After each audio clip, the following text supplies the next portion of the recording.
बिस्मिल्लाहिर्रहमानिर्रहीम। पारा नंबर 20वीं तरावी में पढ़े जाने वाले कुरान करीम के इस पारे का मुख्तसर खुलासा। आज 20वें पारे की तिलावत हुई। इस पारे में सूरह नमल का बकिया हिस्सा, सूरह कसस मुकम्मल और सूरह अनकबूत का इब्तिदाई हिस्सा शामिल है। सूरह नमल के बकिया हिस्से में तौहीद के 5 दलाइल दिए गए हैं कि आसमान, ज़मीन, बारिश और खेतियों का खालिक वही एक अल्लाह है। वही ज़मीन, नहरें, पहाड़ और समंदरों का निज़ाम चलाता है।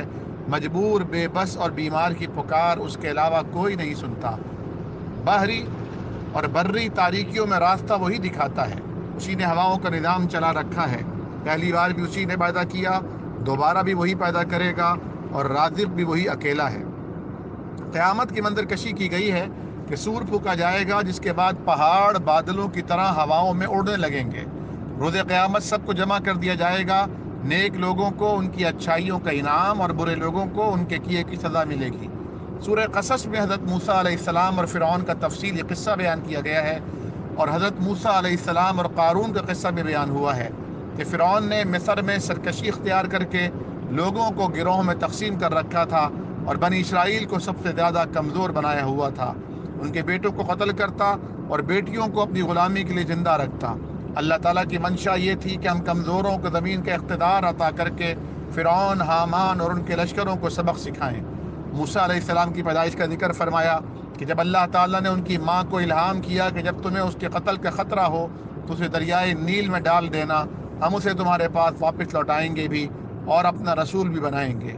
फ़िरौन की बीवी ने बहते दरिया में मिलने वाले बच्चे को उठा लिया और कहा, इसे कत्ल न करो, ये मेरी और तुम्हारी आंखों की ठंडक बनेगा। उधर मूसा अलैहिस्सलाम की वालदा बच्चे की जुदाई में बेकरार थीं। बच्चा रो रहा था, लेकिन किसी भी दाई का दूध पीने को तैयार न था, क्योंकि अल्लाह ताला ने रज़ात के लिए उन्हें उनकी वालदा ही के पास लौटाना था। इसके बाद मूसा अलैहिस्सलाम के मदियन की तरफ जाने का वाक़या है, जहाँ एक बुज़ुर्ग की 2 जवान लड़कियों की मदद करके उनके जानवरों को पानी पिलाने पर, उनके वालिद की तलबी पर हाज़िरी और 8 से 10 साल मुलाजमत पर अपनी बेटी से मूसा अलैहिस्सलाम के निकाह की बात तय हुई। मुकर्ररा मुद्दत पूरी होने के बाद मूसा अलैहिस्सलाम अपनी अहलिया के हमरा सफ़र पर रवाना हुए तो कोहे तूर पर अल्लाह रब्बुल आलमीन की मारिफत और वही से सरफराज कर दिए गए। फ़िरौन की मजम्मत का बयान हुआ और कोहे तूर पर अल्लाह ताला और मूसा अलैहिस्सलाम के दरमियान होने वाले कलाम का तज़किरा किया गया। मूसा अलैहिस्सलाम की कौम के एक शख्स क़ारून का जिक्र किया गया, जिसे अल्लाह ताला ने इतने ख़जाने दे रखे थे कि उनकी चाबियाँ एक ताकतवर जमात भी मुश्किल उठा पाती थी। उसने उस माल और दौलत को अल्लाह की अता समझने के बजाय अपने इल्म का सिला समझा। हक़ का इनकार और अहले हक़ से ज़्यादतियों के बाद एक दिन जब वो अपनी शान और शौकत और ज़ेब व ज़ीनत के साथ निकला तो अल्लाह ताला ने उसे उसके महल्लात समेत ज़मीन में धंसा दिया। इसके बाद फरमाया कि जो कोई एक नेकी लाएगा उसे कम अज़ कम 10 गुना अजर दिया जाएगा, जबकि गुनाह करने वाले पर उसी एक बुराई के वबाल होगा।